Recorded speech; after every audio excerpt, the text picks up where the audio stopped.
Entonces, pues esto ya tiene más de 10 años, 11 años, pero tampoco es nuevo, ¿no? Entonces, voy a comentar varios puntos, ¿no? En el Internet nosotros podemos hacer un montón de cosas como esto, poder estar nosotros en la tranquilidad de nuestras casas y estar sintonizados a nivel mundial en el World Wide Web. Y al mismo tiempo poder enviar información, poder hacer una serie de videos, lo que sea, ¿no? Pero al mismo tiempo tenemos que estar advertidos, que ese es un asunto primordial para el psicoanálisis, de que en el Internet no hay nada privado, ¿no?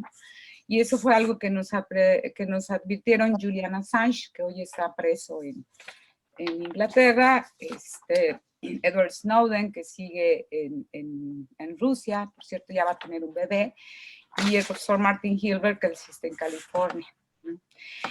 Entonces, el psicoanálisis fuera del consultorio tampoco es tan nuevo, pero el psicoanálisis como tal fue creado apenas a finales del siglo XIX en Viena, tiene muy poquitos años por Freud, es creado por un solo hombre, a diferencia de otras disciplinas.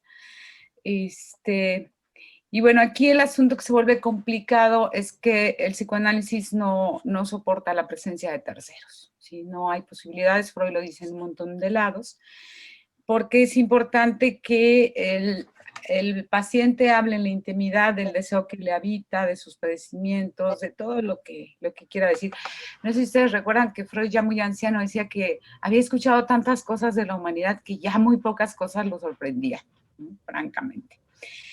Y bueno, aún así, Freud se atrevió a publicar algunos trazos de los análisis de sus pacientes, fundamentalmente con la idea de una enseñanza clínica.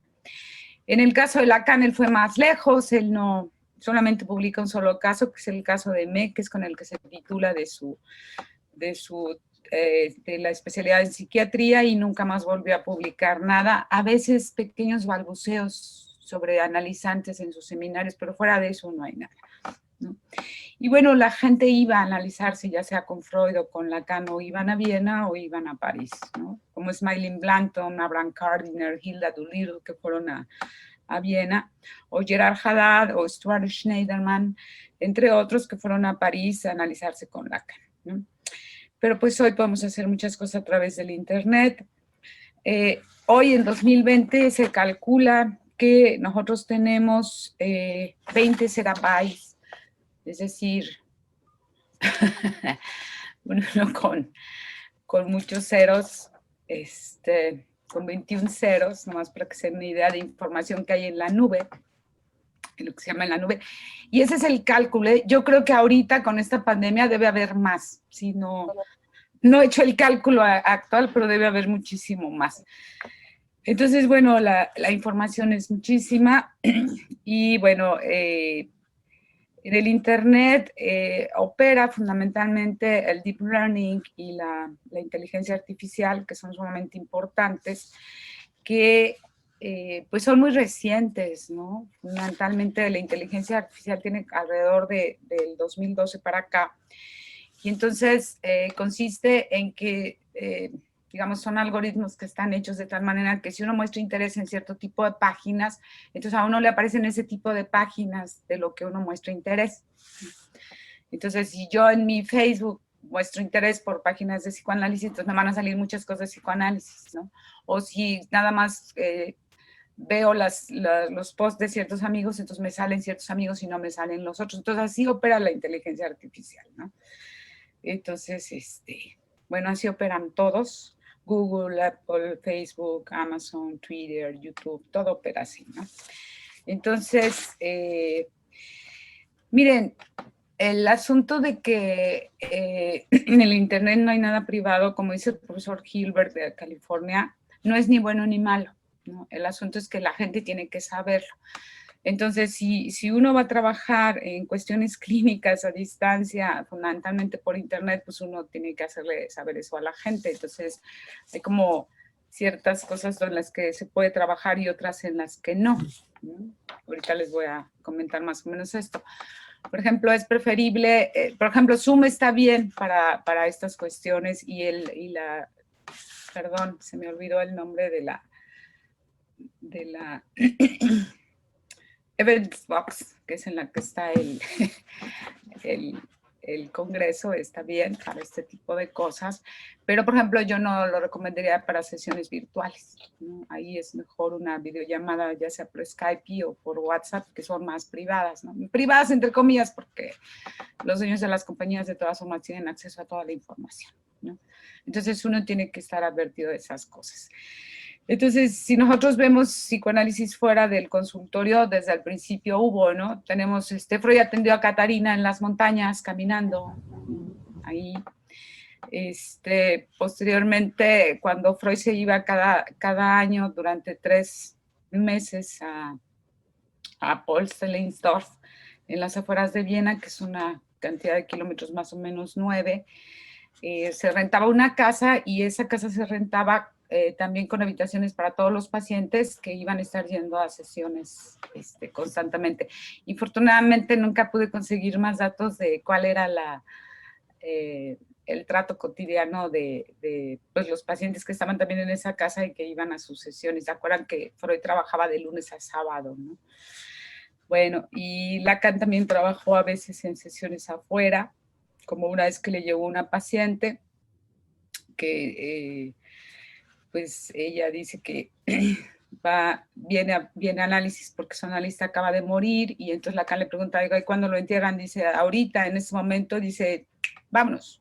Entonces Lacan se sale con ella, le dice a Gloria ahí que se queden los analizantes y se va con ella al entierro del analista, ¿no? Entonces el psicoanálisis fuera del consultorio tampoco es algo nuevo, o sea, realmente no lo es, o sea, tendríamos que hablar de eso desde 1893.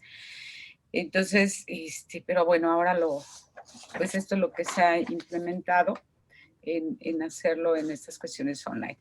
Y miren, en estas cuestiones online se ha trabajado en los últimos 10, 11, 12 años aproximadamente. Hay gente que lo ha hecho nada más por llamada, hay gente que funciona mejor así. Otros, donde es complicado es por chat. Por chat es un poquito complicado porque siempre hay esta cuestión del autocorrector y a veces el autocorrector pone otras cosas que uno no quiere. A todos nos ha pasado esa negra experiencia de mandar un mensaje que en realidad no escribió lo que nosotros queríamos escribir y luego uno tiene que disculparse de 1000 maneras. A todos nos han pasado esas cosas. Entonces en chat es un poquito complicado, es mejor videollamada. Sí. Miren, en chat o en correos, de modo que hablemos ¿es un lapsus calami? ¿Es un lapsus en la escritura o es un autocorrector? Son las cosas ahí complejas. En videollamada es mucho mejor. Yo vivo en Querétaro, nosotros estamos aquí súper cerquita, a 6 kilómetros del centro de la ciudad. Ya está los límites con el estado de Guanajuato. Ustedes saben que el estado de Guanajuato tiene un gran problema de violencia en la actualidad. Entonces, tenemos pacientes que han estado contactándose con nosotros pues vía online porque les es complicado salir, está muy ruda la violencia en ciertas ciudades de Guanajuato. Y entonces son pacientes que conocemos a través de la computadora, ¿no? Los conocemos a través de píxeles, esa es la manera en que los conocemos. Y obviamente uno se pierde de cosas, ¿no? Lo que nunca se puede transmitir a través de estos sistemas, pues es el aroma, ¿no? Ciertos sonidos nunca lo sabemos, pero bueno, es la manera en que se puede hacer y pues bendita la tecnología en ese sentido, pero obviamente tenemos que estar advertidos de esta no privacidad que hay en el Internet, ¿no? Es muy interesante que Serge Tisserand, un psiquiatra francés, psiquiatra y psicoanalista francés, haya tomado el concepto de extimidad, lo toma de Lacan, que Lacan habla del extim, ¿no? Como diciendo, lo más exterior es lo más interior de nosotros, así es como lo maneja Lacan en distintos seminarios, pero Serge Tisserand lo retoma para hablar de esta cuestión enloquecedora que a veces hay de cuando hay un post de alguien que se vuelve viral y entonces se vuelve una cosa enloquecedora, ¿no? Perturbadora. Entonces, pues todos estamos expuestos a la extimidad, ¿no?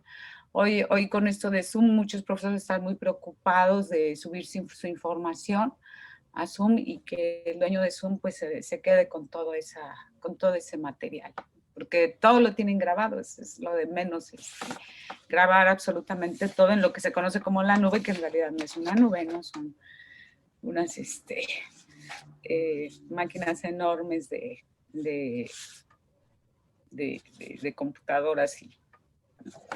Entonces, bueno, es sumamente interesante. Con esto la pandemia se volvió súper viral. O sea, entonces, diríamos distintas experiencias. Gente que dice, yo no quiero, no voy a estar y me espero a que se acabe la pandemia para regresar a análisis. Gente que dijo, yo prefiero, aunque sea online, y gente que dijo, yo hago hasta lo imposible por ver presencial, ¿no? Entonces, hoy estamos viendo este tipo de cosas y pues se volvió, yo he visto colegas que se negaban así terriblemente al psicoanálisis online y ahora lo están haciendo porque pues obviamente no quieren ni contagiarse de coronavirus ni contagiar a nadie más de COVID, ¿no? Entonces, creo que ya estoy casi en el tiempo,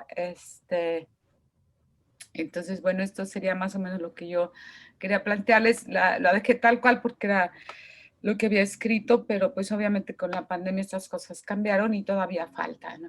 Le calculan que todavía van a pasar meses antes de que sigamos, entonces tendremos que seguir trabajando así. Entonces, no sé cuánto tiempo más o menos me queda, Maru, pero creo que ya, ¿no? No te escuché. Te quedan unos 3 minutos si necesitas agregar algo. Perfecto.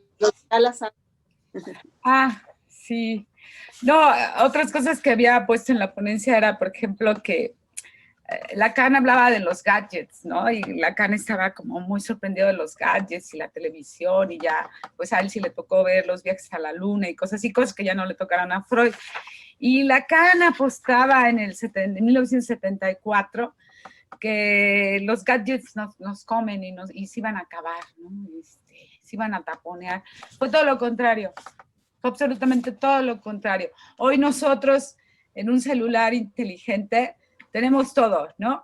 Aquí yo ahorita me puedo contactar en el Congreso, al mismo tiempo puedo estar chateando, al mismo tiempo puedo estar metida en mis redes, tengo una supercomputadora aquí porque tengo todas mis presentaciones, o sea, ahorita podría proyectar una presentación también al Congreso, o sea, es todo lo contrario, ahora lo traemos hasta en la palma de la mano, ¿no? Fue todo lo contrario, no se cumplió la propuesta de Lacan, entonces ahora traemos pues toda la información aquí, lo cual tiene bondades y desbondades, ¿no? Un problema en la actualidad es lo que se llama el presentismo digital, porque uno recibe notificaciones todo el día, pero luego, yo discúlpenme, pero yo cuando estoy en consulta o estoy dando clases, me da muchísima pena, pero no contesto los mensajes ni las notificaciones hasta que pueda, ¿sí? A menos que sea una emergencia, ¿me explico? Ahora sí. El presentismo digital. Mande. Dime, Maru. Ahora sí, un minutito si quieres cerrar. Ok. Entonces, bueno, esas son de las desbondades de la actualidad, porque que uno recibe notificaciones a deshoras de que hay que hacer cosas, y entonces la gente dice, no, pues yo los veo, pero en horas normales. Y bueno, eso es más o menos el asunto. Muchas gracias. Muchas gracias, Rosa Imelda. Pues muy interesante, y además marcas algún punto que me parece que hay que tenerlo en cuenta. Una parte donde nos dices, el psicoanálisis no admite la presencia de terceros, ¿no? Y por otro lado, en Internet no hay nada privado. Creo que ese es algo que me llama la atención y que habría que plantearlo, ¿no? Porque no es un tercero, son miles de terceros y de cuartos Millones. y de quintos y de miles millones. De millones. Así es, muchísimas gracias, Melda. Pues pasamos ahora con la doctora Irma Lilia Merino. Irma Lilia Merino es psicóloga por la UNAM, maestra en tecnología educativa, formación en psicoterapia. Hay muchas siglas, pero me queda la UNAM muy clara. Doctorado en psicoanálisis con acentuación en familia en la UIC. Y le damos la palabra a Irma. Adelante, por favor. Hola, ¿qué tal? Mucho gusto. Muchas gracias por esta invitación. Al igual que Rosa, pues he estado trabajando también este proceso de investigación desde que estaba en el doctorado. Entonces, pues vamos a revisar un poquito lo que nos dicen los autores, ¿no? Que muy bien lo señaló Rosa. Ya estamos trabajando con la psicoterapia a distancia desde hace algunos años, y no es que muchos, ¿no? No le habíamos llamado de esa manera, pero pues bueno, aquí estamos. La posmodernidad refiere nuevas formas de relación, de comunicación y de lenguajes que son construidos y generados por sujetos del siglo XXI. En este siglo se emplean tecnologías de comunicación y construcción social para expresar ideas, sentimientos, pensamientos y necesidades. Se intercambian mensajes de texto, de voz, imágenes y videos que dan cuenta de las historias cotidianas que los individuos graban en video con sus celulares e intercambian a distancia virtualmente. Estas prácticas, llamadas narrativas digitales, han cobrado sentido en la realidad cotidiana. Narrativas digitales, desde Scolari menciona que en lo particular es una forma narrativa que se expande a través de diferentes sistemas de significación, verbal, icónico, audiovisual, interactivo, etc. Y medios como el cine, el cómic, la televisión, videojuegos, teatro, etc. Llegando a los espacios y a la práctica psicoterapéutica, en presencia y a distancia, los procesos de intervención se pueden brindar en tiempo real, independientemente de la distancia y el espacio en donde se encuentran el psicoterapeuta y el paciente. Esta investigación analiza los nuevos escenarios en los que se hace la intervención psicoterapéutica a distancia, empleando nuevas tecnologías, considerando este método como una tendencia que comenzó a inicios del nuevo siglo y que se incrementó en el segundo trimestre del año 2020 debido al distanciamiento social por COVID-19. Este nuevo escenario requiere de especificaciones en el sistema de psicoterapia a distancia, como lo son las herramientas de comunicación en tiempo real, con las que cuenta el paciente y el terapeuta, así como los espacios sincrónicos y asincrónicos en los que se establece el proceso terapéutico. Para Gimberg y Pinzor, explican que el paciente y el terapeuta forman parte de un sistema, en tanto que no son individuos aislados. Define el proceso terapéutico como el estudio de la interacción entre el sistema del paciente y el terapeuta. En este sentido, el objetivo de esta investigación es identificar los procesos de cambio que tienen lugar en la interacción virtual y a distancia entre estos sistemas, dentro y fuera de las sesiones de tratamiento que afectan el proceso de cambio. La investigación en el método psicoterapéutico empleado a distancia puede poner en claro cuáles serán las dimensiones o los aspectos de la intervención, definir las variables y los indicadores de cambio en la psicodinámica del paciente y, por último, obtener datos de las técnicas e instrumentos empleados. A nivel clínico, las dimensiones de trabajo, foco de interés de la psicoterapia se centran en el tipo de relación terapéutica, la temporalidad en la que se centra el trabajo, el enfoque metodológico y el tipo de setting. Si bien los focos de interés que clínicamente resultan más relevantes en mi investigación, se construyen algunas dimensiones que facilitan la identificación del objeto de estudio. Elliot, en 1991, propone un modelo de 5 dimensiones que aporta una herramienta de trabajo conceptual para el proceso terapéutico. Esto permite sistematizarla bajo criterios comunes, considerando los diferentes puntos que deben de tener en cuenta una investigación de proceso. Aquí revisamos también el método de investigación en psicoterapia psicoanalítica de Posch y Ávila, en donde se trabajan dimensiones en psicoterapia que son importantes. La relación terapéutica, que son los polos de T y P, que es terapeuta-paciente, los tipos de articulación en la asimetría, los roles. En la temporalidad se presenta el pasado, el futuro, el psicoanálisis se centra en el pasado, los humanistas en el presente y los kelianos en el futuro. El enfoque metodológico depende de la teoría que anima la técnica, que es consciente versus inconsciente, cognoscitivismo, humanismo, conductismo. La conducta verbal versus motriz, psicoanálisis y bioenergética.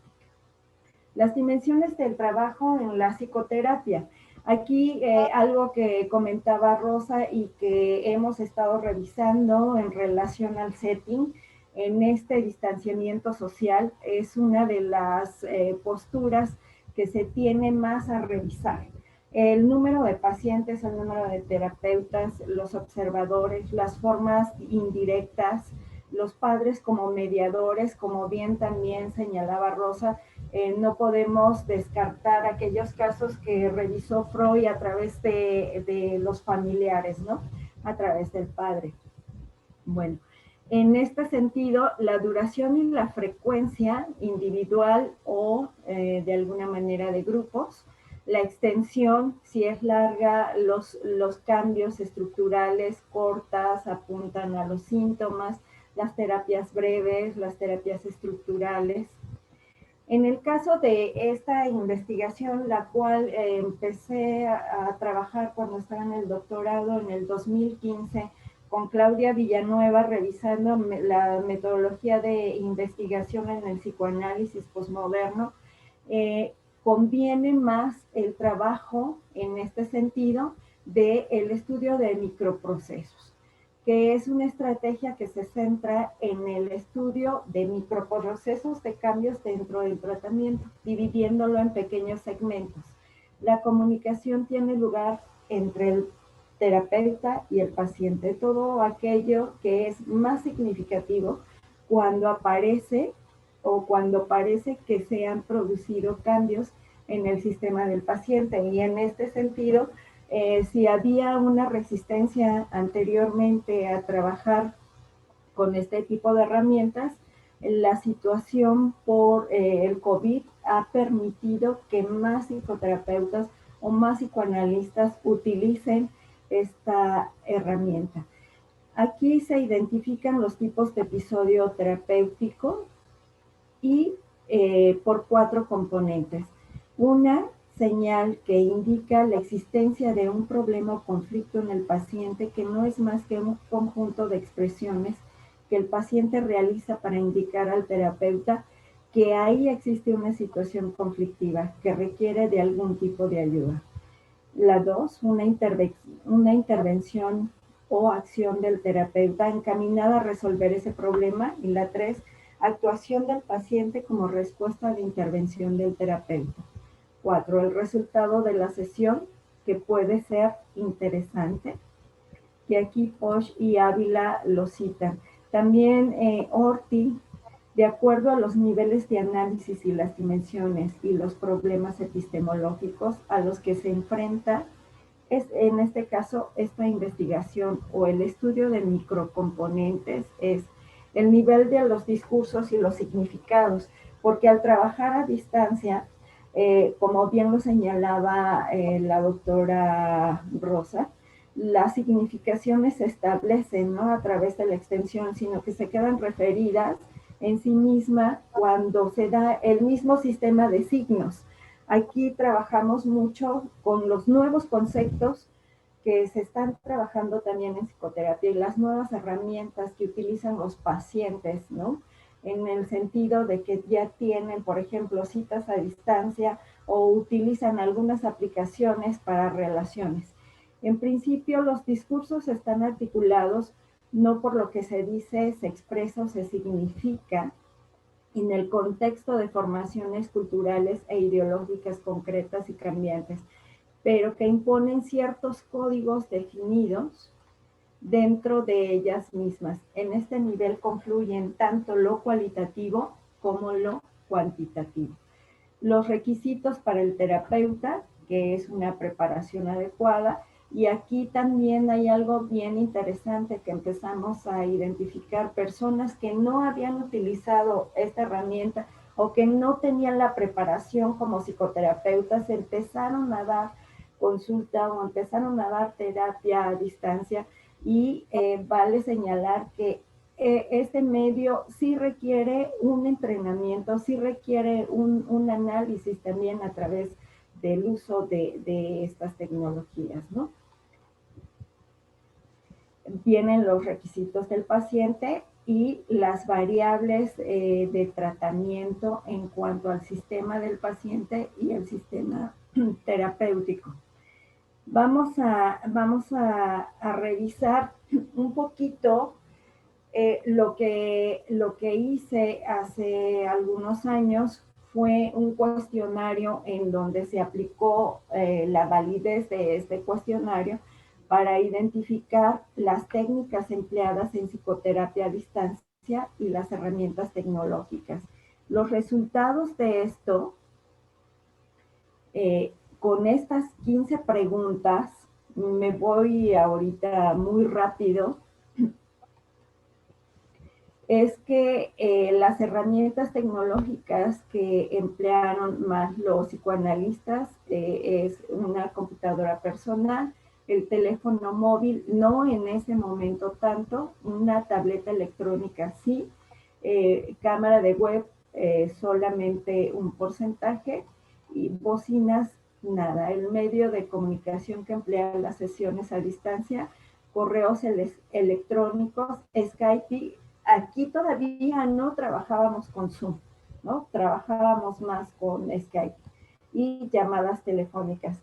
Lo más importante aquí es que el investigar el proceso del setting y cómo se da el setting de manera virtual, debemos de trabajar mucho más en el proceso de las técnicas y las estrategias en psicoterapia y también trabajar las limitaciones al no poder ocupar estos espacios de consulta, que no habían sido consideradas en esta práctica analítica, ¿no? Y que ahora pues hay una gran necesidad de atención en el seguimiento terapéutico. ¿Qué pasó? Nos movilizó como analistas en un nuevo paradigma y en un marco metodológico que nos permite reflexionar en torno a las herramientas de comunicación a distancia electrónicas y con ello repensar los espacios y los modos de intervención. Así como ambos pacientes y terapeutas fuimos capaces de desarrollar habilidades digitales y comunicación a distancia en tiempo real, con Zoom, Facebook o videollamadas. Bueno, me parece que ya estoy en tiempo, ¿no? Y el trabajo también epistolar que hizo Freud con Fliess a través de el trabajo de cartas y a distancias.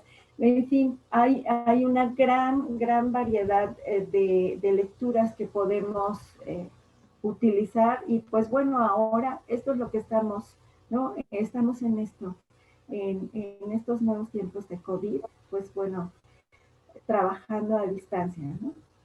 Pues es todo de mi parte. Tengo el cuestionario que después se los voy a pasar, por favor, para poder tener un poco de más positividad. Pues bueno, muchas gracias. Al contrario, gracias a ti, María. Sí, ojalá nos puedas pasar el cuestionario para que estemos enterados todos. Y bueno, me parece muy interesante, nos hablas de las narrativas digitales, que es el concepto que ahora trabajan. Me parece un excelente análisis de los nuevos escenarios en los que hacemos intervención psicoterapéutica a distancia y con todos los medios tecnológicos que ahora tenemos, ¿no? Y todo lo que esto pues tiene que repercutir en todo y tenemos que revisar también, como dices, tanto la teoría como la técnica, ¿no?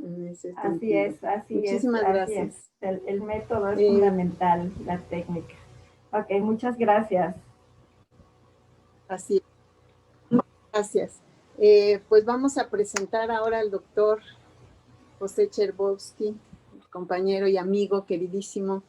Pepe Chertovsky tiene psicología por la UAM Xochimilco, maestría y doctorado en la Universidad Iberoamericana. Tiene certificado de terapia de expresión y arte por la Universidad de California. Trabaja en Tijuana y en San Diego. Es director del Centro Binacional de Psicoterapia Psicoanalítica Juntos, docente en diversas universidades y pues hasta ahí lo dejamos para darle tiempo a nuestro compañero que nos haga su presentación. Muchas gracias, Pepe. Adelante.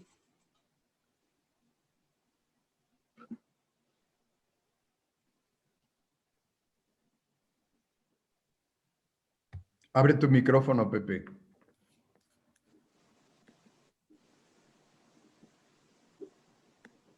Gracias. Les decía que realmente estoy profundamente emocionado de estar aquí y de poder ver cómo el mundo virtual nos puede dar la oportunidad de hacer un congreso como el que está organizando AMPAC. Mis respetos, creo que ha sido un congreso muy lindo, bellísimo y muy creativo.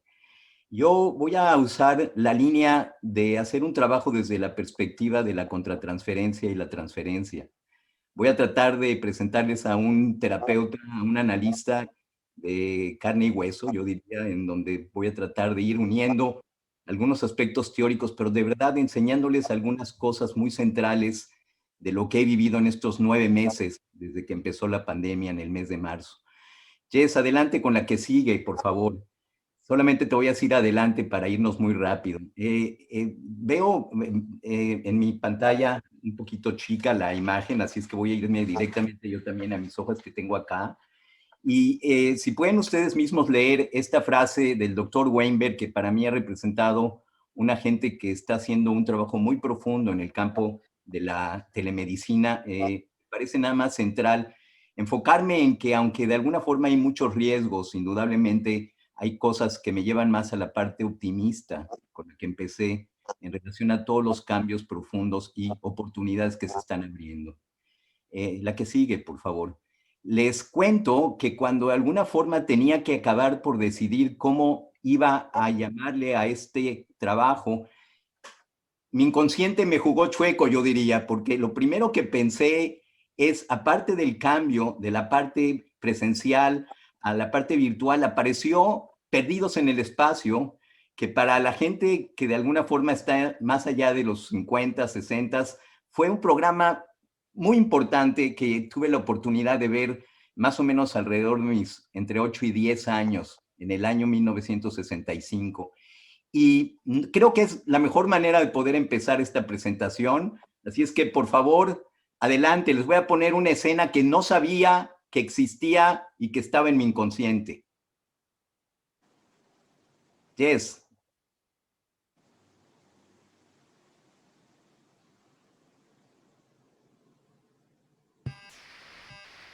Destino se está alcanzando. Tiempo estimado de contacto. 36 segundos. John, tenemos algunas... ¿Qué salida puede haber? Es una máquina. ¿Cómo se domina una máquina? Tal vez podamos hacer algo esta vez. No se desanimen. Enciende todos los impulsores. Me temo que es toda la potencia que hay. Insiste, estamos entrando a la atmósfera del planeta. Poder aprovechar más tiempo, porque si no, no voy a tener. Pero lo que quería demostrarles es que aquí está el impacto del impulso de muerte. La amenaza directa de que de alguna manera se va a destruir, pero al mismo tiempo llama mucho la atención. Si podemos volver a poner el programa y la imagen que sigue, por favor, Jess. Ahí les puse una síntesis, la que sigue, por favor. Les puse una síntesis de todo lo que va pasando y espero que los haya contagiado principalmente con esta amenaza del impulso de muerte, en donde todo este grupo está viviendo en la nave lo que está sucediendo. ¿Cómo está tan conectado con lo que estamos viviendo en la pandemia? Es lo que me llamó la atención. Aparecen generaciones confinadas en una nave que están a punto de amenazarse y pasan dos cosas centrales. Hay un diálogo con el robot máquina que gracias a la información que da, en donde le tienen que tener confianza, y digo confianza centralmente, se salvan de que el meteorito les pegue en ese momento. Un meteorito, una amenaza que se puede ver a comparación de la que nosotros no podemos ver. Y por último, algo muy central es que están generaciones desde niños hasta a adultos grandes, que curiosamente es el que juega más el papel de dos cosas: el miedo profundo, y por otro lado empieza a echarle la culpa a uno de los pilotos de que por su culpa quieren destruirse. Entonces se ven todas las transferencias que se pueden dar en una relación grupal, están ahí presentes de manera realmente magistral. Y por último, honestamente, no había visto esta imagen en 50 años, y cuando empecé a buscarlas me quedé muy impactado porque creo que también refleja mi historia. Veo a un niño de 10 años, que fue mi primer momento en mi vida donde yo también me enfrenté a la amenaza de la muerte, no nada más viendo este video, sino enfrentándome a la muerte de mi madre, exactamente cuando tenía 10 años. Y después empezando a ver los diferentes momentos que te da la oportunidad de esta escena. Pasé a ser adolescente, adulto, adulto joven, empecé a jugar el papel de proteger a mi familia, y después me convertí en un analista que ahora es el encargado de manejar junto con el grupo una nave en donde estamos confinados. Adelante con la que sigue, por favor.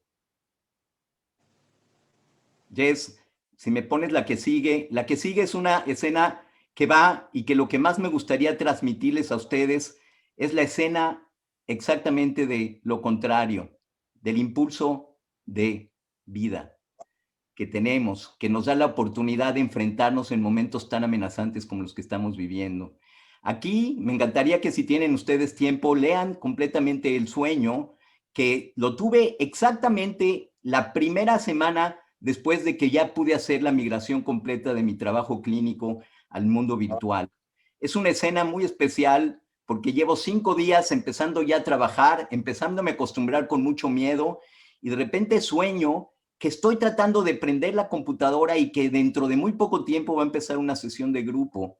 Y no puedo, aprieto los botones por todos lados, no puedo, estoy desesperado, hasta que oigo la voz de mi nieta, Isabel, de 2 años y medio, que de alguna manera con su voz dulce me dice: canta, Pepuelo, canta, si no lo vas a aprender. Y empiezo a cantar con ella, y curiosamente se prende la imagen y de alguna forma aparece exactamente la escena de mi grupo.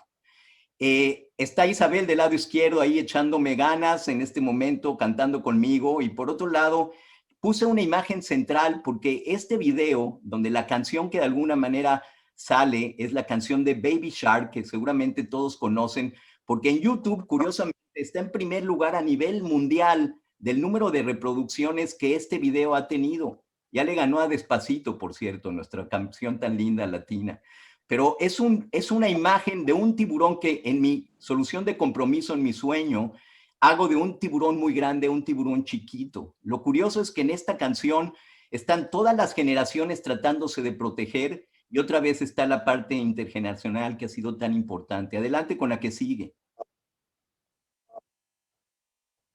Sí, adelante con la que sigue, porque no vamos a tener tiempo de ver esto. Lo que me parece central de lo que les quería decir es qué curioso que me doy cuenta que este trabajo, igual que el Congreso, está a 9 meses del inicio de la pandemia, y pensaba otra vez en esta posibilidad de estar dando a luz proyectos frente a la amenaza, y eso es algo que me parece muy importante. Y vuelvo a ver también todo el trabajo muy simbólico y profundamente creativo e importante que está haciendo AMPAG en este momento. Adelante con la que sigue. Dividí entonces rápidamente en 3 etapas lo que yo he vivido. La primera es la reorganización de marzo a mayo del 2020. Todo lo que he tenido que hacer, lo que hemos tenido que hacer para reorganizar nuestro trabajo. Adelante, Jess. Con la que sigue, por favor. Y entonces trato de transmitir, nos pasamos, se queda en donde está la caja de herramientas, que lo único que trato de señalar aquí es que no llegamos en cero, aunque pensemos que llegamos en cero, llegamos con un bagaje de cosas, y la primera que aparece en mí es el mecanismo de defensa de la negación. La historia así se da, la pandemia empieza, yo sigo pensando que se va a quedar en China y que no va a pasar, que está muy lejos. de alguna forma empiezo a visualizar que esto no va a suceder, que no va a llegar, que no va a llegar hasta que nos llega a todos. Hay una escena en donde a principios de enero, en mediados de enero, un amigo me visita y vamos a un supermercado asiático porque quería comprar una botella de sake, y lo primero que pasa es que encuentro adentro a toda la gente con mascarilla. En 2 minutos empecé a sentir un dolor de estómago terrible y acabé diciéndole a mi amigo, yo me salgo, perdóname, nos vemos en el carro. Y de alguna forma tuvimos que ir a un segundo súper donde yo ya no entro, no quiero ver lo que está sucediendo. Regreso e incluso para no angustiar a mi familia, no les cuento los primeros días de esta historia. Entonces, sigue habiendo aquí otras escenas en donde sigo viendo la negación de cada uno de nosotros, la del grupo, hasta cuando alguna vez llego a mi grupo de Tijuana y les digo, la semana que viene ya empezamos en Zoom, y empiezan a señalarme, no, seguramente ya apareció tu parte gringa, con todas las estructuras, relájate, maestro, abre la ventana del consultorio, no hay ningún problema. O uno de los grupos aquí de San Diego, donde yo soy el que se quiere quedar todavía y mi coterapeuta, gran amiga, me dice, no, ya nos tenemos que ir. Y curiosamente, la última escena que tengo es que en vez de tener esa sesión de grupo adentro, la tenemos en el hall de salida donde nos podemos distanciar, pero ya como un puente junto a la puerta de salida. Adelante, en la que sigue. Hablábamos de cada uno de nosotros. Por un lado, parece que hace muchísimos años que el mundo virtual existe, pero yo lo he vivido como que es algo completamente nuevo, que me ha traído mucha ansiedad y que ha sido algo que he tratado de transmitir, principalmente porque hay tantas cosas técnicas que tenemos que cuidar, y eso es algo que quisiera yo también dejar aquí claro. Adelante con la que sigue.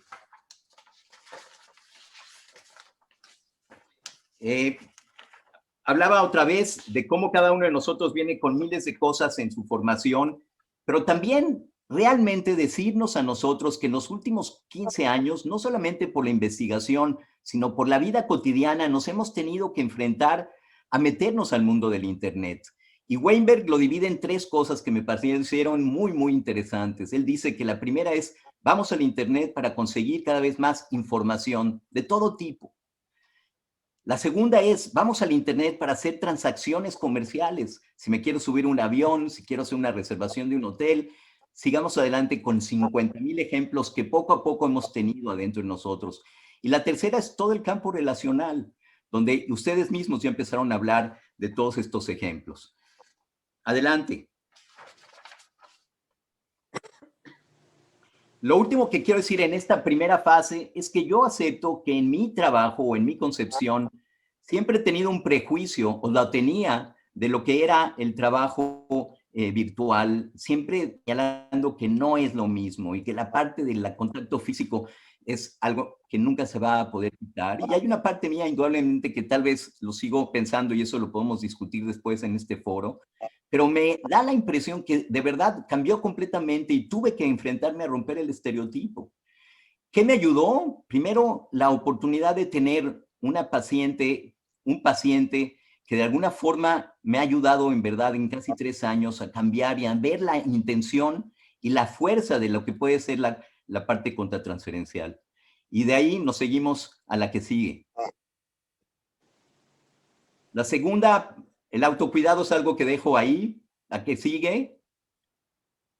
La segunda tiene que ver con solamente ir acostumbrándose a poder estar ya adentro de esto, y dentro de la posibilidad de estar más adentro, darme cuenta que no voy a estar en el consultorio y decido cerrarlo en el mes de agosto, gracias al grupo de apoyo que está alrededor de mí y especialmente el grupo horizontal de AMPAC, que ha sido tan importante. Vámonos a la tercera etapa, a la segunda etapa.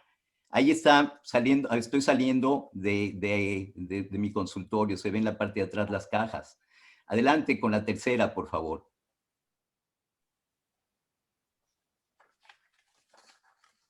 En la tercera etapa, adelante con las que siguen en las imágenes que vamos a presentar, empieza a ver toda una parte de ya concepciones mías que me parecen muy importante poderles señalar. La primera es cómo empiezan a aparecer imágenes que trato yo de traer de mi inconsciente con la forma de poderlo integrar. Y cuando veo las imágenes como estoy viendo ahorita en Zoom, empiezo a pensar en la lotería mexicana y en toda la parte de la cultura y de los arquetipos que por un lado nos da, por otro lado en la forma en la que se organiza Y la magia, así como cuando jugábamos de cuál va a ser la carta que sigue y cuál es el tarjetón que me va a tocar, cuál va a ser la forma en la que se va a organizar los pacientes que tengo en el grupo y cómo se van moviendo. Lo que sigue, por favor. Después está el ajedrez, en donde también se van acomodando de la misma manera y pongo jaque, jaque, como una situación donde dentro del grupo estamos constantemente jugando con la amenaza y saliéndonos de la amenaza. Adelante, con la que sigue.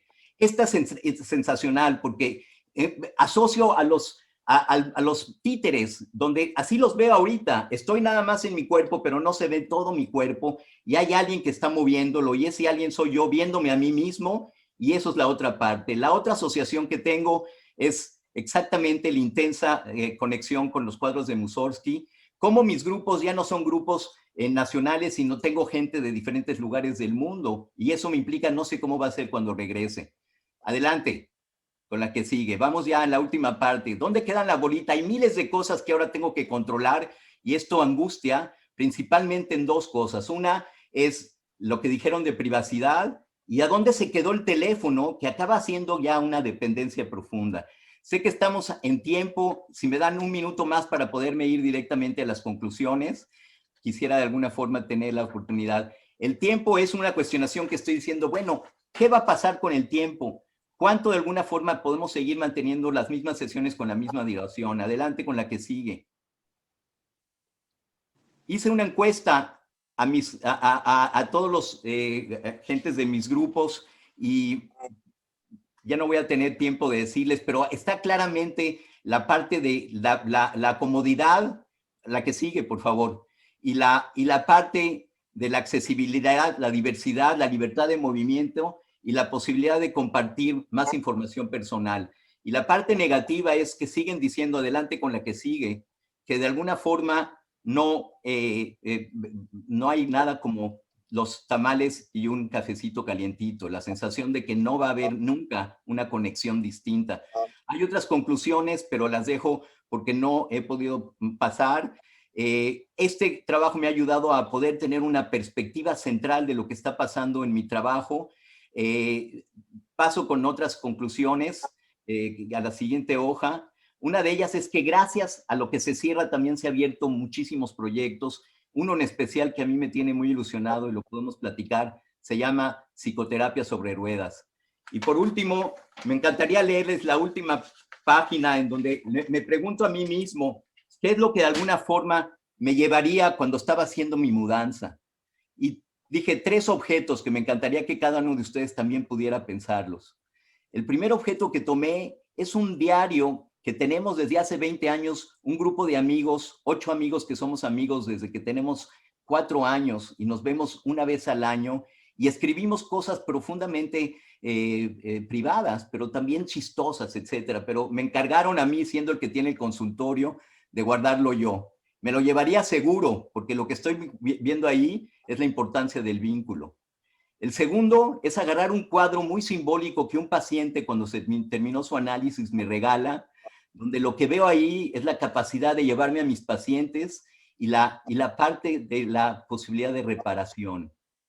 Y el tercero es un esmalte, un cuadro en cobre que hago yo y que me conecta con mi parte creativa y de sublimación con la que puedo seguir viviendo, espero, hasta que de alguna manera llegue esta imagen de la Lotería Universal que se llama muerte. Muchísimas gracias. Muchas gracias a ti, Pepe, que siempre nos llevas de la mano con tu sensibilidad y tu apertura y nos muestras también todo lo... No dejas la teoría y no dejas de estar pensando, meditando y tratando de ver cómo apoyas y ayudas más a tus pacientes. Ese eres tú. Muchas gracias. Pues pasamos con otro compañero, amigo, colega, que tenemos aquí a Fernando Valadez, que nos va a presentar su trabajo. Y Fernando Valadez es médico, psiquiatra, psicoanalista de grupos e instituciones. Tiene 40 años de prácticas psicoanalíticas clínicas y no clínicas, 52 años de docencia, dramaturgo con 15 obras de teatro, miembro fundador del colectivo contra la tortura y la impunidad. la cuarta generación, pertenece a la cuarta generación de la ANPAC, en donde es docente y clínico y tiene 46 años de práctica privada. Pues con todo eso, ya sé que nos vas a hablar de toda esa experiencia. Adelante, Fer. Muy buenos días. Les informo que tenemos ahora ya 50 escuchas en esta mesa. Empezamos con 35 y ya vamos en 50. Yo voy a... también aclaro que este trabajo es pre-pandemia, entonces va a haber algunas cosas que me voy a referir al presente, pero también algunas del pasado. Inicio con 2 artículos y que glosaré un poquito. Los 2 artículos son de 2018 y también algunos aspectos que toca Carlino, que ya nos presentaba por ahí en la fotografía Irma. El primer artículo,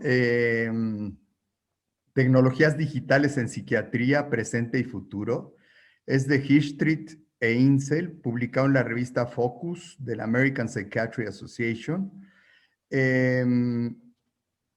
Dicen ellos, ahora hay 2,000 millones de usuarios mensuales de Facebook, 2,400 millones de teléfonos inteligentes en circulación. Esto era en 2018, 2,400. La cifra de hoy es 7,400 millones de teléfonos inteligentes en circulación. En 2018 había más de 2 billones, billones a la gringa, que no son los billones a la mexicana, de búsquedas en Google por año. Hoy tenemos 4,5 millones por minuto de búsquedas en Google. Estas cifras que son también, tienen su parte aterradora. Entonces, dice, también mencionan que debido a que hay carencia de servicios de salud mental en Estados Unidos, 55% de los condados en Estados Unidos carece de un profesional de salud mental. 55%. O sea, la salud en Estados Unidos, y la salud mental en especial, ha sido un desastre y se está demostrando, desgraciadamente, en este momento ocupando el primer lugar en la cuestión de COVID. Entonces, hay más aplicaciones para diversos aspectos de la psiquiatría y de la psicoterapia, como son detección de la depresión, trastornos del dormir, cambios tempranos en la esquizofrenia, trastorno por estrés postraumático, trastornos de uso de sustancias, apoyo entre pares con el mismo diagnóstico, o sea, grupos de autoayuda cibernéticos en donde no hay un profesional, déficit de atención, hiperactividad, juegos educativos, suicidio y mucho más. Los autores mencionan que esto solo es el principio y que las aplicaciones aumentan vertiginosamente. Una que se llama 7 Cops, por ejemplo, anuncia más de 21 millones de conversaciones en 140 idiomas, así como un crecimiento de 19% mensual. Prepandemia, estas cifras se disparan, como nos decía Rosa, se disparan ahora en la pandemia. También se utilizan todos estos, como ya se lo dijo Pepe, y en la investigación, en la capacitación, también lo mencionaba Irma. El segundo artículo de la misma revista, que es de Rizzo, Koenig y Talbot, que se llama Realidad Virtual Clínica, oportunidades emergentes en la psiquiatría. Los autores dan un esbozo histórico de la realidad virtual, definiciones, algunas aplicaciones y cierran con investigación acerca de fobias y trastorno por estrés postraumático. Pues yo lo primero que hice cuando leí este artículo es encargar mis lentes de realidad virtual a ver qué era eso, porque yo había experimentado en un juego con mis hijos en Estados Unidos la realidad virtual y era impresionante. O sea, yo sentía que me estaba peleando y a espadazos con unos malos. Y fue ya hace bastantes años. Y ahora esto de la realidad virtual, que por cierto, en una de las fotos del Congreso aparecen estos lentes que uno se coloca y que uno coloca el celular. Tiene aplicaciones en investigación clínica, entrenamiento, enseñanza y tratamiento en psiquiatría. Tiene otras aplicaciones en otros campos de la salud. Desde 1990 se usa para expedientes, automatización de la administración, pruebas psicométricas, entrenamiento cognitivo, terapias a distancia y rehabilitación. Actualmente, sobre todo, se utiliza en fobias específicas y en el tratamiento del trastorno por estrés postraumático, sobre todo para excombatientes de las guerras últimas de Estados Unidos.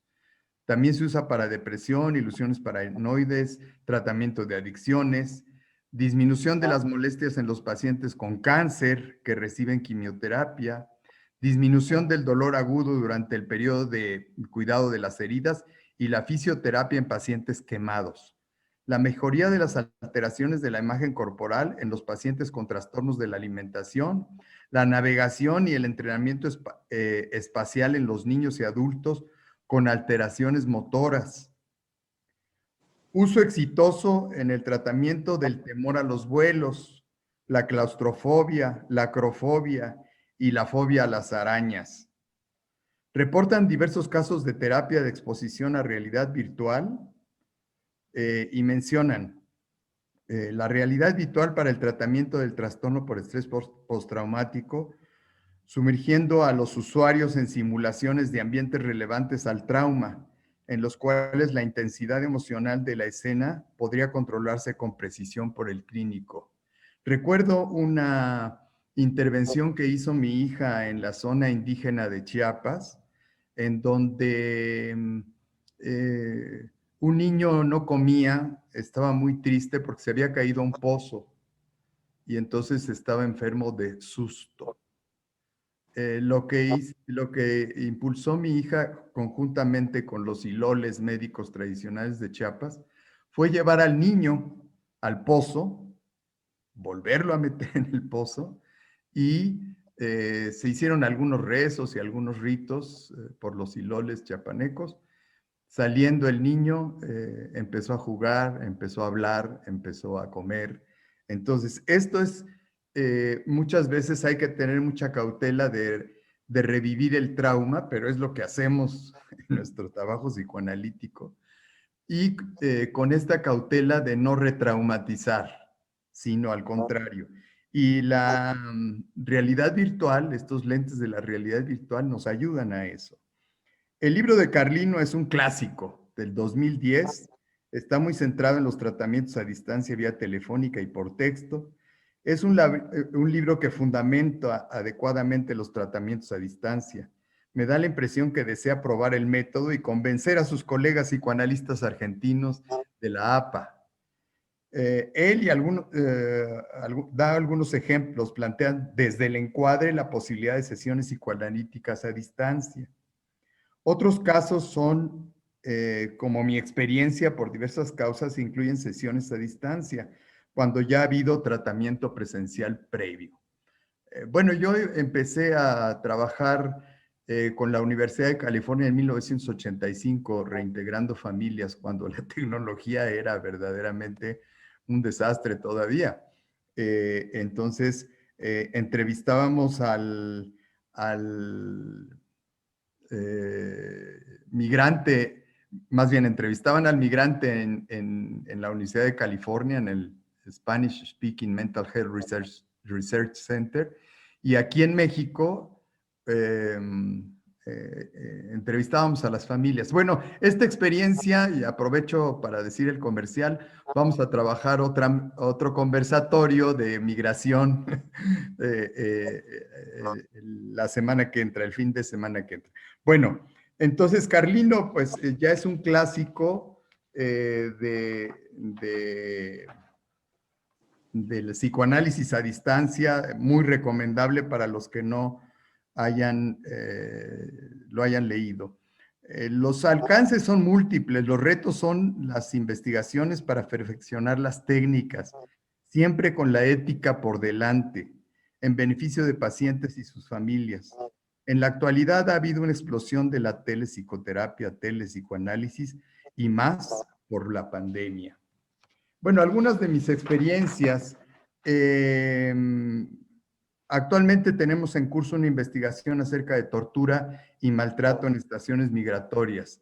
Hemos iniciado también no solo las estaciones y centros de detención de migrantes en el país, sino que ya también estamos iniciando conjuntamente con otras organizaciones en Estados Unidos de cómo se tortura y maltrata a los migrantes en Estados Unidos en los centros de detención. Nuestra investigación muestra que en México, en las estaciones migratorias, el 90% de los migrantes allí encarcelados sufren tortura, tratos crueles, inhumanos y degradantes. Al final de la entrevista se les ofrece servicio psicológico, psiquiátrico y psicoterapéutico presencial y a distancia. Actualmente utilizamos diversas plataformas, Skype y Messenger, FaceTime y otras. Hace 14 años, cuando fundé el Centro de Atención Virtual, estábamos muy preocupados por la secrecía, la confidencialidad. Sin embargo, actualmente no hay seguridad que sirva. Cuando te quieren intervenir, y como ejemplo, basta recordar cómo un adolescente de 14 años hackeó el sistema electoral estadounidense. Y otros chavos adolescentes han entrado al Pentágono, al sistema de seguridad alemán, etc. Las organizaciones de derechos humanos somos permanentemente espiadas por el gobierno mexicano y por otros gobiernos, principalmente el de Estados Unidos. Para los que quieran enterarse más, les sugiero que vean Echelon en Google. Dice Wikipedia acerca de Echelon. Es considerada la mayor red de espionaje y análisis para interceptar comunicaciones electrónicas de la historia. Echelon puede capturar comunicaciones por radio satélite, llamadas de teléfono, faxes y correos electrónicos en casi todo el mundo e incluye análisis automático y clasificación de las intercepciones. Se estima que Echelon, estoy hablando cifras de 2010, intercepta más de 3,000 millones de comunicaciones diarias. Entonces, esto lo maneja Estados Unidos, Reino Unido, Canadá, Australia y Nueva Zelanda. Pero obviamente del otro lado están los chinos, del otro lado está el que fue ex coordinador general de la KGB, que es el presidente de Rusia, Putin, que pues también tiene todo el planeta en sus manos en términos de comunicación. Se advierte a nuestros usuarios que no podemos garantizar la confidencialidad. En general comprenden y se conectan con nosotros. Nuestras intervenciones son generalmente de una sola sesión, pues son personas en tránsito. Unos cuantos se quedan más sesiones o incluso van a atención presencial. Nuestras intervenciones son de orientación cognitivas, de apoyo y consejo. Cuando es una sola sesión, con frecuencia preguntan de albergues en el camino. También atiendo a un sobreviviente de tortura foráneo con psicoterapia psicoanalítica presencial y por videollamada vía Messenger. Con este paciente son frecuentes las sesiones a distancia. Ya lleva 6 años en tratamiento conmigo y ha dado buenos resultados intercalar sesiones por videollamada. Este paciente vive fuera de la ciudad y entonces no siempre podía venir al consultorio del colectivo contra la tortura y la impunidad. Mis experiencias en AMPAG, algunas, en un grupo psicoanalítico abierto a largo plazo, surgió por parte de una integrante la solicitud de conectarse vía FaceTime, prepandemia, por supuesto, dado que no podía asistir a la sesión. Así acepté y sucedió en una sesión. Posteriormente, otra integrante hizo la misma solicitud y participó en una sesión a distancia. O sea, aquí cambiamos el encuadre. ¿Se puede tener sesiones a distancia cuando estás trabajando presencial? ¿O exigimos que no falten los pacientes? Pero mi experiencia fue muy enriquecedora. También en los grupos de enseñanza-aprendizaje en AMPAG, una estudiante no pudo asistir a la sesión de evaluación final por motivos de salud. Solicitó conectarse vía internet, lo acepté y participó. Las pacientes del grupo psicoanalítico estuvieron menos participativas que lo habitual, a diferencia de lo que transmite Ricardo Carlino en su libro Psicoanálisis a Distancia, en donde dice que algunas pacientes se desinhibieron más en las sesiones a distancia. Aclaro que estos casos de Carlino eran vía telefónica. En la evaluación final, la estudiante... Sí, un minuto. Un minuto. Sí, en la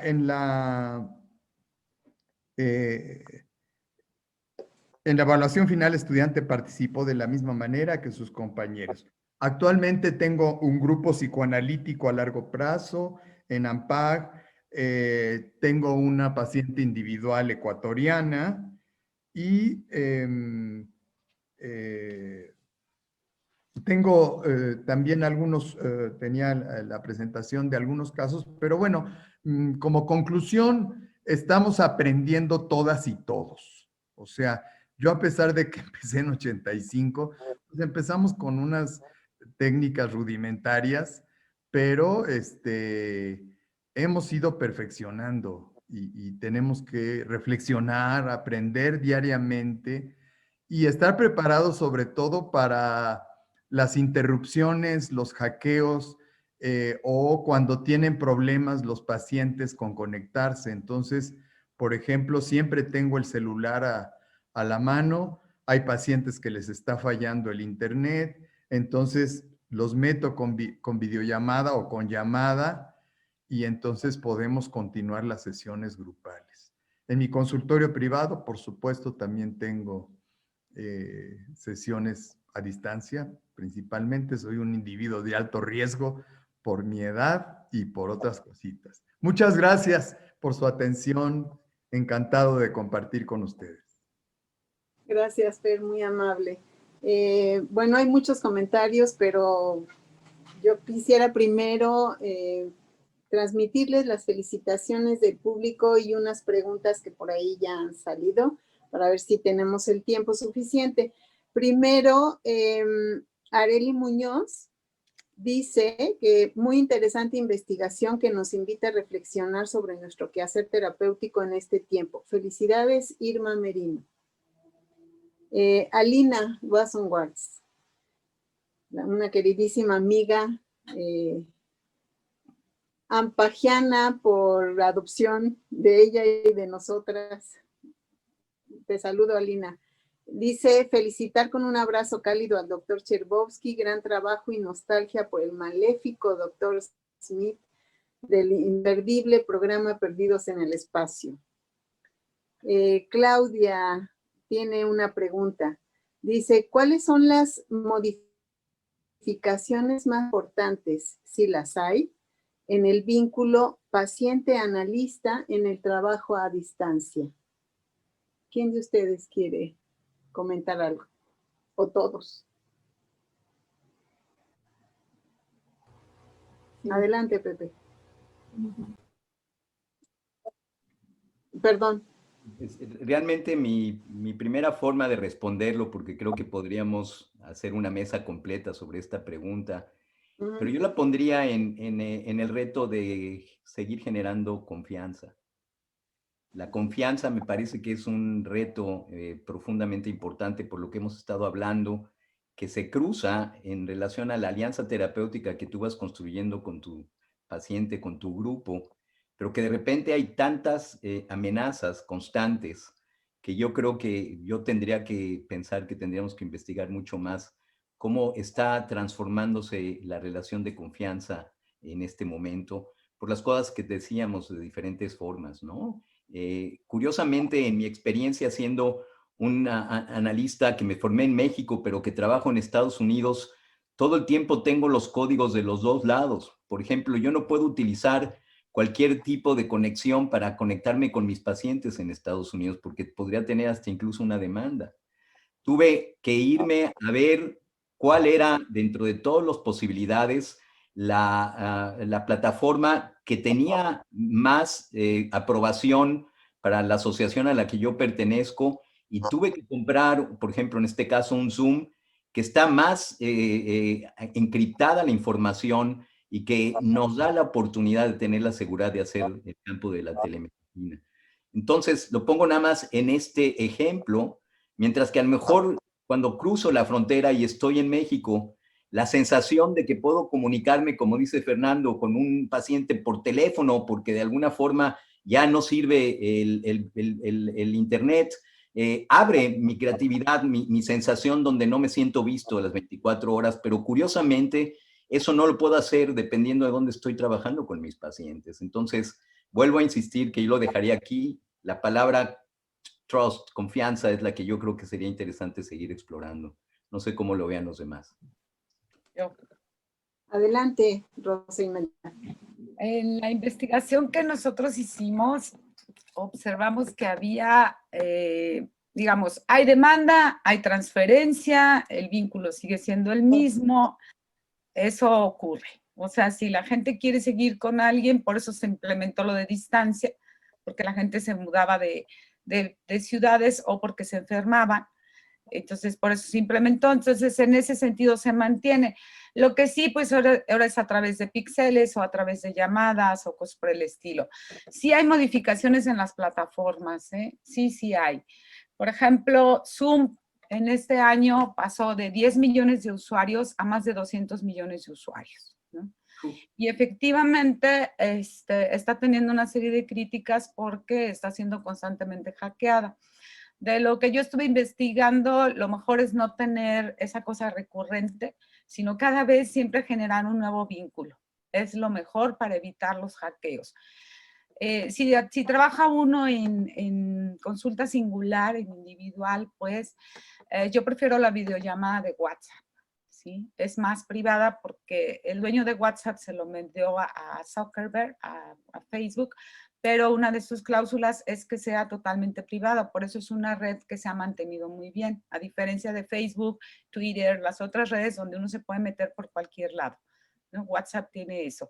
Pero en grupo tienen razón, en grupo es mejor Zoom, pero Zoom es muy hackeable, sumamente hackeable. Está teniendo Eric Schwartz, que se volvió multimillonario este año, el dueño, está teniendo severas críticas, ¿no? Entonces, efectivamente, lo que está diciendo Fernando, yo ya no hablé de esa parte, pero pues sí, los gobiernos espían a todo mundo, ¿no? El ejercicio es muy simple. Cualquiera de nosotros teclee su nombre y se van a dar cuenta de la cantidad de información que hay ahí de uno, que uno ni siquiera ha subido. Hay hasta fotos que uno ni siquiera sabe que le han tomado. Entonces, eso más o menos nos da una idea de todo lo que pasa en Internet. Entonces, sí, la mayor confianza posible, pero sí es complicado, ¿no? Sí es complicado, Lo mejor en Zoom es un link diferente cada vez, siempre. Eso es de todo lo que yo estuve investigando, ¿no? Pero se mantiene la demanda, el deseo, la transferencia, eso se mantiene. Y estar advertidos, o sea, estamos advertidos, pero bueno, nosotros trabajamos cosas clínicas, ¿no? Es lo que trabajamos. Muy bien. ¿Puedo hacer un comentario en torno a esta pregunta, que es parte también del cuestionario que se aplicó? Cabe señalar que se identificó un psicoanalista en desarrollo y un psicoanalista experto. Entonces, la diferencia que dio en torno a esta respuesta cada uno de ellos es bien interesante. Bueno, la voy a leer. El psicoanalista aprendiz dice: la presencia real siempre tendrá más preponderancia que cualquier otro medio.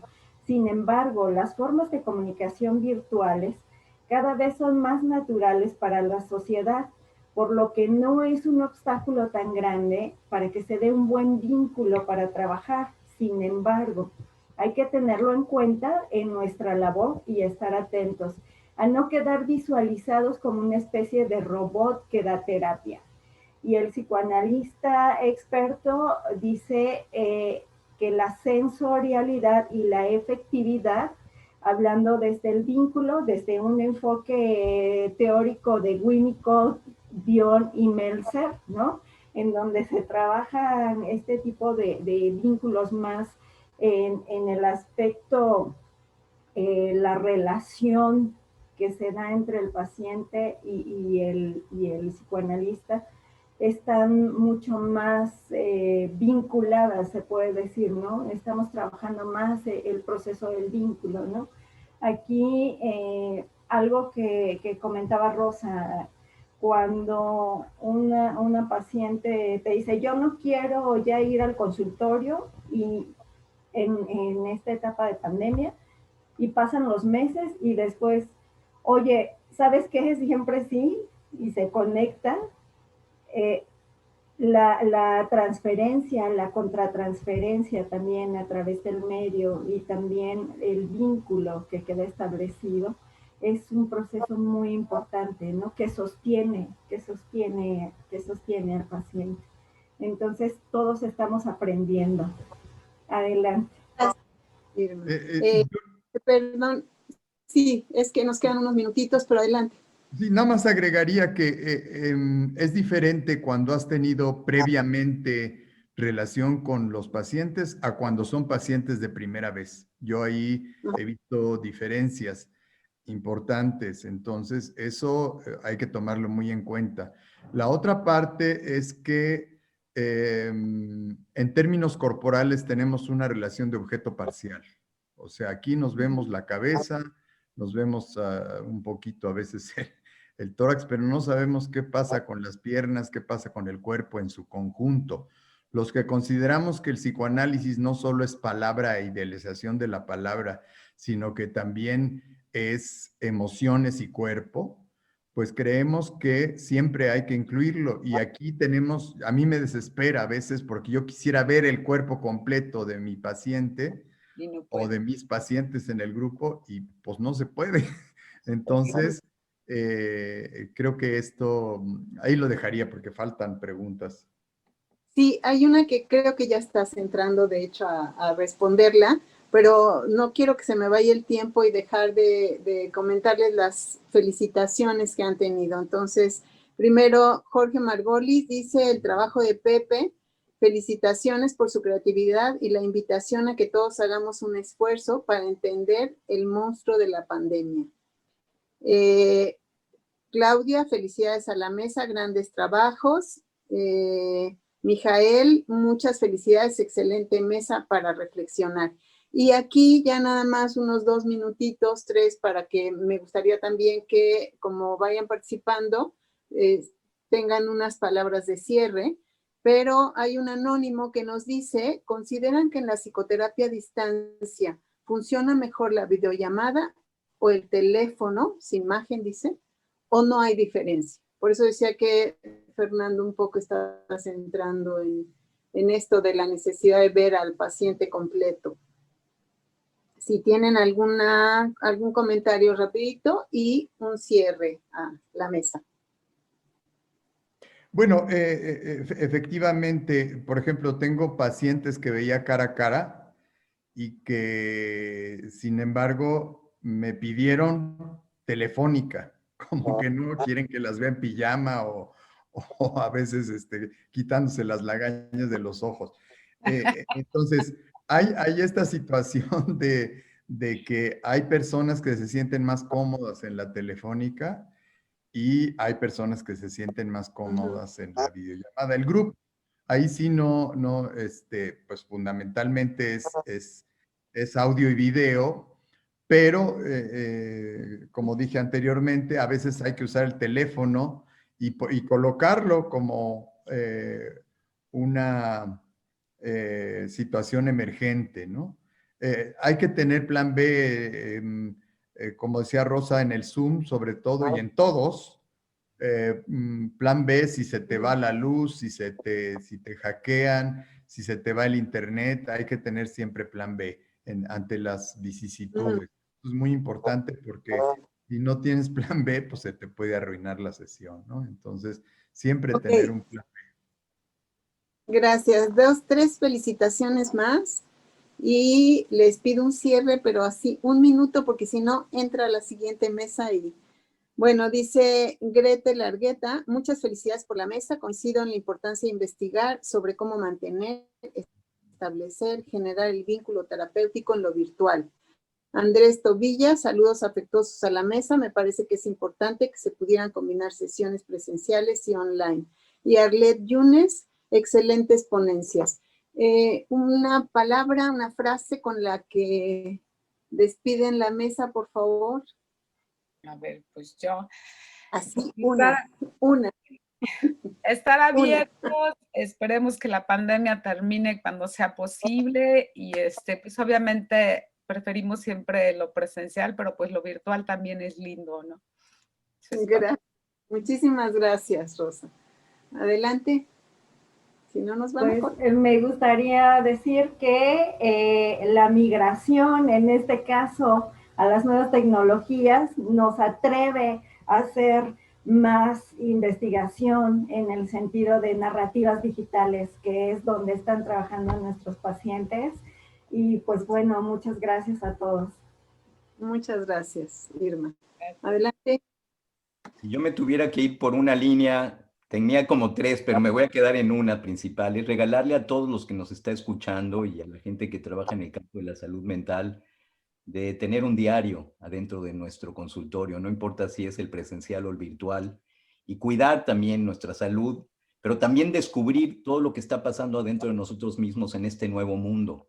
Así es que me encantaría ver esos diarios de cada uno de ustedes llenos de preguntas, dibujos y cualquier cosa que vayan teniendo día a día en su trabajo cotidiano. Eso es lo que quisiera decir. Gracias.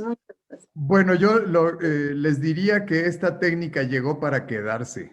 Ya no va a ser eliminada nunca jamás.